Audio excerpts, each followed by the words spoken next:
রুটির বেঁচে যাওয়া ডো দিয়ে কীভাবে আমি এই ভীষণ মজার মিনি খাজাগুলো তৈরি করে নিলাম সেটা আপনাদের মাঝে শেয়ার করবো। আসসালামু আলাইকুম সুপ্রিয় দর্শক, কেমন আছেন সবাই? আশা করি সবাই অনেক ভালো আছেন এবং সুস্থ আছেন।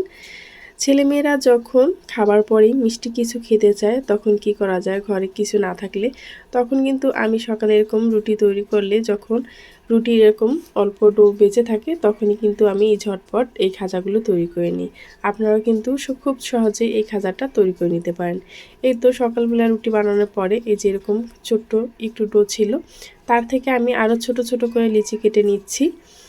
এভাবে করে লিচি কেটে নিয়ে আমি এই অল্প একটু ডো দিয়েই এই খাজাগুলো তৈরি করে নেব। আপনারা চাইলে কিন্তু বেশি করেও তৈরি করে রাখতে পারেন, সংরক্ষণ করতে পারবেন একদম মাস জুড়ে। তো এভাবে করে আমি এই যে ডোগুলো কেটে নিলাম। এখন ছোট ছোট আমি রুটি বেলে নেব, একদম ছোট ছোট দেখতেই পাচ্ছেন। এখন আমি সবগুলো রুটি একসাথে বেলে নেব, আর খুব সহজে কিন্তু আপনারাও তৈরি করে নিতে পারেন। এরকম আমার ছেলের মতো কে কে আছে যে খাবার পরেই বলবে যে আম্মু মিষ্টি কিছু দাও, মিষ্টি কিছু আছে কিনা। আপনারা কিন্তু এভাবে খুব সহজে ঝটপট তৈরি করে নিতে পারেন। খাবার পরে কিন্তু ওরাও ছোট, আবার খাজাগুলো কিন্তু ছোট, খুব সুন্দর দেখতেও, খেতে হয় অসম্ভব মজা। এই তো এভাবে করে আমি সবগুলো রুটি একদম বেলে নিয়েছি। এখন আমি এর থেকে প্রথমে একটা রুটির উপর অল্প করে তেল এবং ময়দা দিয়ে আমি একটু মিশিয়ে নিচ্ছি। আপনারা যদি চান তাহলে কিন্তু এটা কর্নফ্লাওয়ার ব্যাটার দিয়েও করতে পারেন। আমি খুব সহজে শেয়ার করেছি, সেজন্য কিন্তু আমি এখানে তেল আর ময়দাই ব্যবহার করেছি। আপনারা চাইলে আটা দিয়েও এটা করে নিতে পারেন। এখন আমি এর উপরে আরেকটা রুটি দিয়ে দিচ্ছি। এভাবে করে আমি 3টা রুটি দিয়ে এই খাজাগুলো তৈরি করব। 3টা রুটি দিয়ে তৈরি করলে ভাঁজটা অনেকটাই আসবে, সেজন্য আপনারা চাইলে কিন্তু একই প্রসেসে বড় খাজাও তৈরি করে নিতে পারেন। এরকম সহজে কিন্তু কেউ দেখাবে না। এই তো এখন আমি 3টা রুটি একই প্রসেসে এভাবে দিয়ে এইভাবে করে মুড়িয়ে নিচ্ছি। এখন হালকা একটু পানি দিয়ে এভাবে লাগিয়ে নিচ্ছি যাতে করে এই রোলটা ছুটে না যায়। এখন আমি একটি ছুরির সাহায্যে তো কেটে নিচ্ছি এভাবে করে।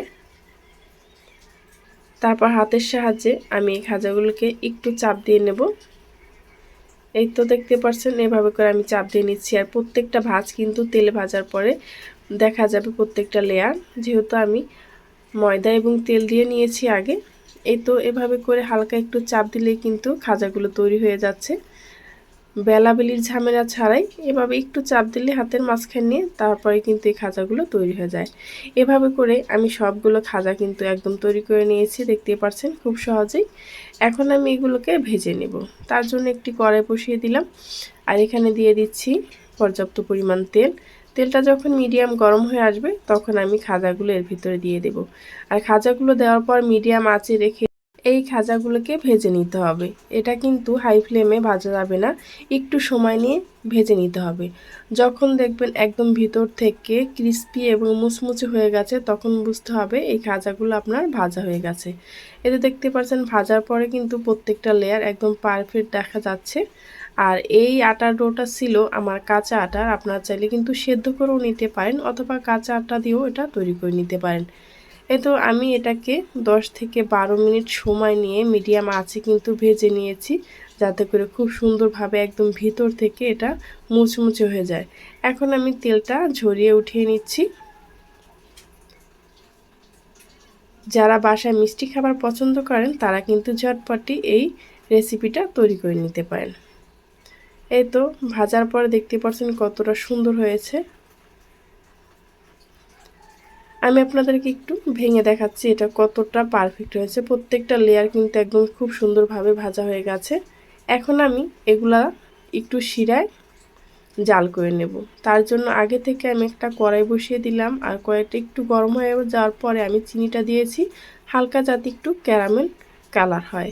আপনাদের কাছে যদি গুড় থাকে তাহলে কিন্তু আপনারা একটা গুড়ের শিরাও ভিজিয়ে নিতে পারেন, সেটা কিন্তু খেতে আরও বেশি ভালো লাগে। আমি কিন্তু এটাকে চিনি দিয়েই তৈরি করেছি, খুব সহজে ঝটপট, সেটার জন্য। এখন আমি এটাকে 3 থেকে 4 মিনিট একটু জাল করে নেব।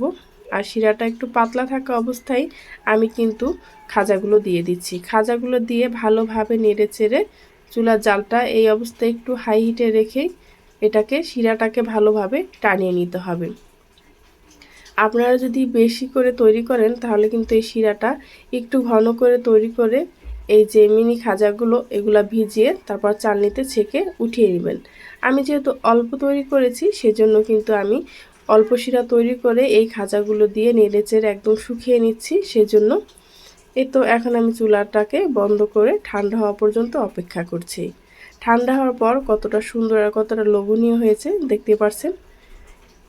দেখেই কিন্তু মাশাআল্লাহ অনেক ভালো লাগছে।